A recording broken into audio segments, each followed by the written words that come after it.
Listen to this from The Defender, published online by Children's Health Defence. It's a piece headlined, "Are Vaccine Passports Just Around the Corner? US, Canada, Mexico launch Pandemic Preparedness Initiative." Quote, "The US, Canada and Mexico last week launched a joint pandemic preparedness initiative that one critic warned could empower the World Health Organization to impose global control measures like vaccine passports and policies targeting the infodemic. I say this should scare the bejesus out of any and every sane and responsible individual. Let's remember, we're still very much in the aftermath of the so-called COVID, so-called pandemic. Let's keep in mind what we know about the lies of safe and effective, the propaganda we were fed around the clock about the need for lockdowns, the need for masks, for magic arrows on the floors of shops, all that malarkey. All of it exposed now for the psyop that it was.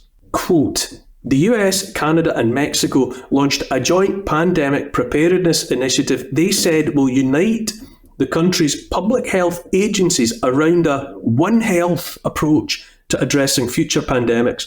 A critic of the new initiative warned the plan may empower the World Health Organization, the architect of the original One Health initiative, to impose global control measures like vaccine passports and new policies targeting the infodemic. Because this is an initiative from the WHO, I am deeply concerned," said Nicholas Holscher, an epidemiologist and fellow at the McCullough Foundation. "They appear to be seeking domain over plants, animals and humans, globalised central control over public health policies in all participating countries.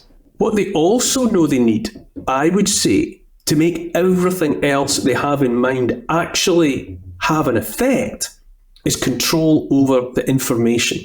Is there to be no escape from these fraudsters?" Back to the article.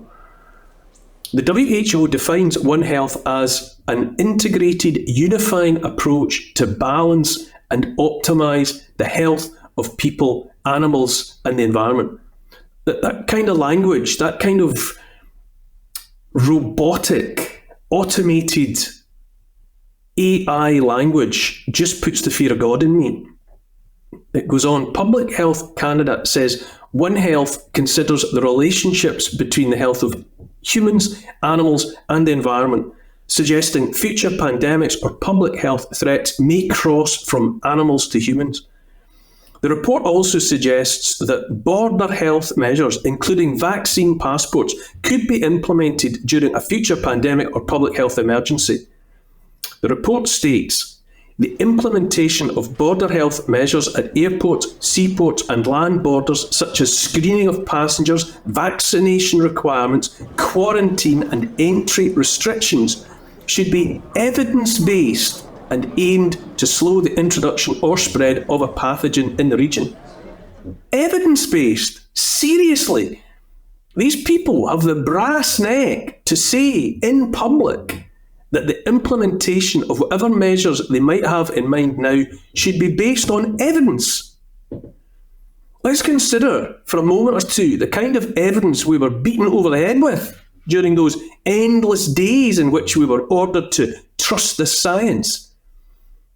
Watch this testimony here. Fanatics who wants to vaccinate every person in this country, even though they are children who has very little risk for it, even though they've already had the COVID, that has undermined the trust in other vaccines enormously, creating enormous vaccine hesitancy.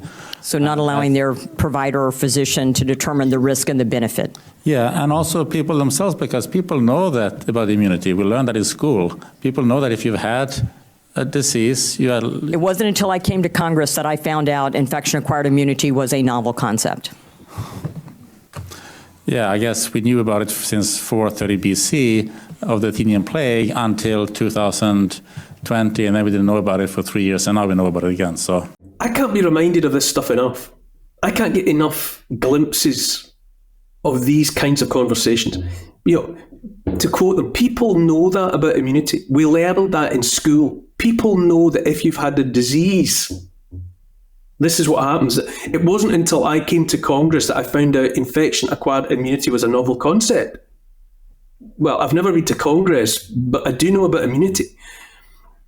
And then when the specialist there says, I guess we knew about it since 430 BC, 430 years before the birth of Christ, at the time of the Athenian plague, from then up until 2020. And then we didn't know about it for 3 years, and now we know about it again. They keep being reminded about the parallel universe into which we fell or were pushed. Now, my friends over at online podcast Redacted have gone to great lengths in the past few years to interrogate that science that we were forced to trust. Here's an excellent summary debunking so much of the nonsense we had shoved down our throats. We knew right away that COVID was not dangerous for children and young people and was the most dangerous for the elderly. Here is real data from the CDC today showing that, again, people who are older have a higher risk of death, not with COVID, but involving COVID now. They don't even attribute these deaths to COVID anymore, because they cannot prove it, because they told us that people were dying of COVID when really they had comorbidities and pre-existing conditions and complications. And in fact, later they would report deaths involving COVID as COVID. And the CDC later admitted that they overcounted COVID deaths. They did know better from real world data leading up to pandemic lockdowns and decisions. And they only admitted this after the Guardian investigation pointed it out. They were never going to admit it until they were caught. So at least some experts knew that COVID was less fatal, as the government and the media put it, and certainly less fatal and less dangerous for younger people and healthy people. But we were not allowed to discuss that or share that on social media. People knew better. That's Natalie Morris there on Redacted. You listen to what she's saying. We knew right away that COVID was not dangerous for children and young people and was the most dangerous for the elderly. Now they don't even attribute these deaths to COVID anymore because they can't prove it, because they told us that people were dying of COVID when really they had comorbidities and pre-existing conditions. By now, contemplation of what was undeniably the authorities' idea of evidence, it makes for harrowing remembrance.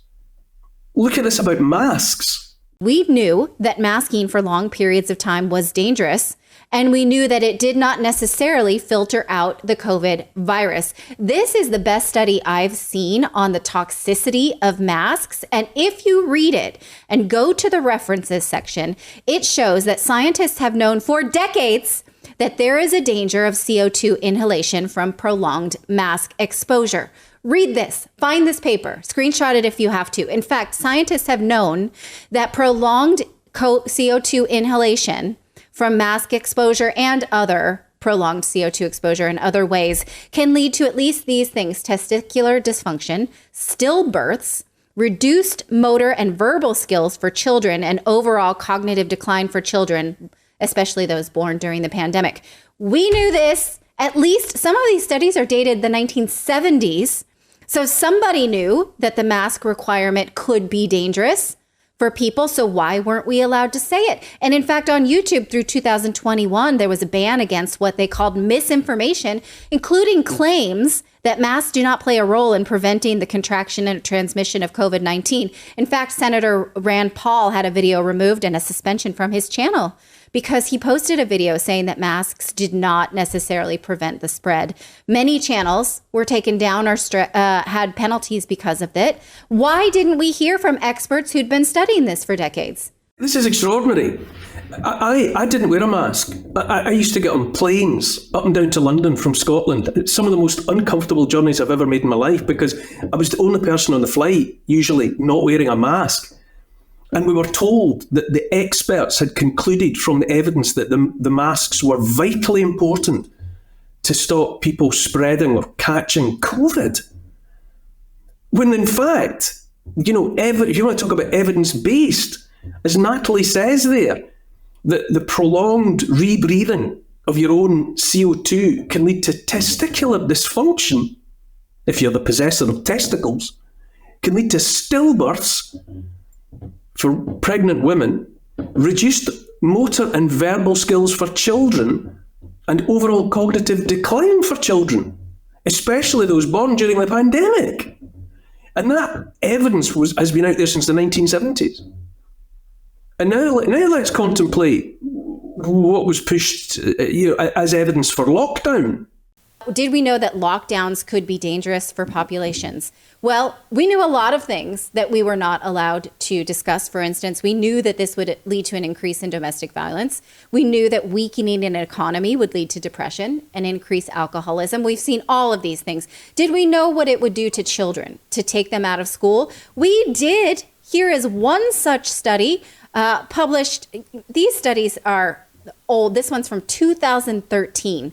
Talking about what happens when someone loses up to 1 year of education, is that their life expectancy drops. Look at this chart. For every year less of education that a child gets, their life expectancy increases from preventable causes, meaning the more a child stays in school, the more likely they are to live a healthy life and not die from preventable causes. We cost children their life expectancy from a virus that didn't harm them. Evidence. Elsewhere in the Defender article, the article that triggered this piece for me, quote, Holcher, he's the specialist questioning the sense of any of this.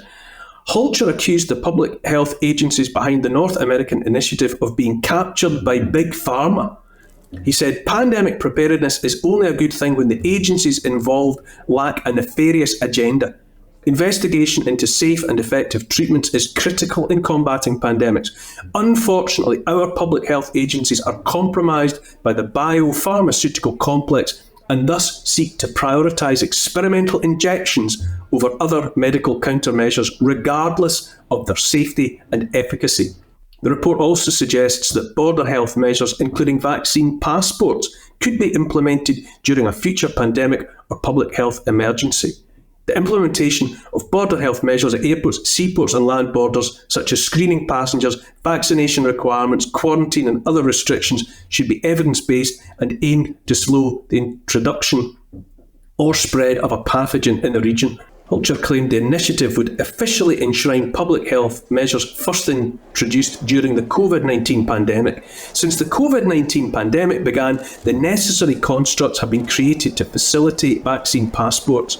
They will be able to quickly enact those measures for the next pandemic using the same systems. The report is so revealing. It suggests the new initiative should adopt a more systematic approach to tackle the infodemic, referring to purported misinformation and disinformation on health-related topics. The WHO defines the infodemic, I love that word, as too much information, including false or misleading information in digital and physical environments during a disease outbreak. Too much information, including false or misleading information. This from the people that were more guilty of the spread of misinformation than anybody else. According to the WHO, the infodemic causes confusion and risk-taking behaviours that can harm health and foster mistrust in health authorities. This means they will try to pre-bunk, that's another good word, misinformation. It appears they wish to abolish free speech to protect public health, said Holcher. He suggested the North American initiative might become a surrogate for the pandemic treaty if ongoing negotiations fail. Quote, the WHO is struggling to get member states to agree on their pandemic treaty. The North American Preparedness for Animal and Human Pandemics initiative seems to closely resemble the goals of the WHO treaty, thus providing a fail-safe for North America if negotiations continue to fail. I ask, are we never to be set free?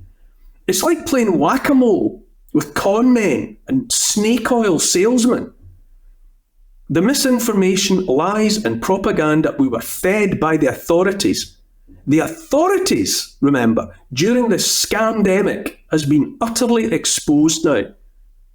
When the WHO waded in with its attempt to cancel national sovereignty and reign supreme, then the United Nations with its Pact for the Future attempting the same thing when the WHO offering failed to land where they wanted it to.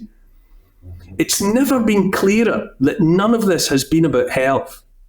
It's been and is about control, it's about demanding submission, and worst of all, it's about supporting the business model of Big Pharma. When in doubt, don't follow the science. As always, follow the money.